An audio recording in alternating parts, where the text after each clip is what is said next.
கதையை சொல்ல நிறைய வழிகள் இருக்கு பென். ஆனா அத நல்ல இன்ட்ரெஸ்டிங்கா சொல்லணும். இது என்ன ஃபியூச்சரா? மல்டிவர்ஸ் பிரிசர்வேஷன் ஆக்ட் படி பார்த்தா இது மிகப்பெரிய குற்றம். என்ன இதெல்லாம்? இப்படி எல்லாம் நடக்கவே கூடாது. பெஞ்சமின் கர்வி டென்னிசன் குற்றவாளின்னு தெள்ள தெளிவா நிரூபிக்கப்பட்டிருக்கு. இத பாரு, நிறைய டைமென்ஷன் இருக்கு, நிறைய யூனிவர்ஸ் இருக்கு, நிறைய எர்த் இருக்கு. அதே மாதிரி நிறைய பென் டென்னிசன்களும் இருக்காங்க. இது சத்தியமா ஒரு மோசமான கனவா தான் இருக்கும்னு நினைக்கிறேன். இன்னில இருந்து 5 வருஷத்துக்கு அப்புறம் நான் எங்க இருந்தாலும் நீ என்னை தேடி கண்டுபிடிக்கணும். பென் ஜாக்கிரதை. உன்னால அவனை தொட முடியாது.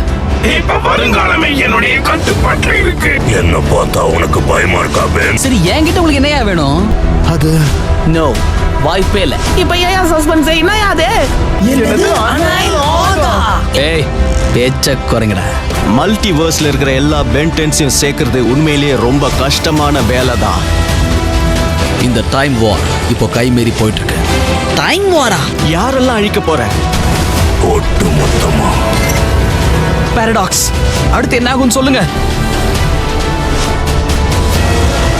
Atomic clash. எனக்கு இன்னமும் நடக்கிறது எல்லாமே வினோதமா நடக்கிற மாதிரி தோணுது. ஒருவேளை அந்த போர் இன்னும் ஆரம்பிக்கலையோ என்னவோ.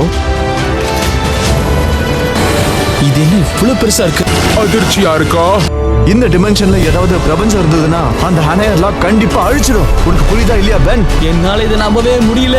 இதுல இறங்குறதுக்கு முன்னாடி ஒரு நிமிஷம் யோசிச்சிருக்கலாமா? ஆனா ஒருவேளை இந்த பிரபஞ்சமே இல்லைன்னா அந்த அனாயலார் புதுசா ஒண்ணு உருவாக்கும்ல.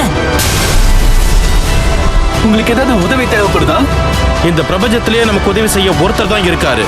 நான் ஒத்துக்கிறேன். நாம் யுத்தத்தை தொடருவோம், வா. உன்னை யார் கேட்டாங்க இப்போ? வால்ட்ரோன் கிட்ட ஒரு அனாயலார் இருக்கு, அதுக்காக தான் நாங்க பயப்படுறதே.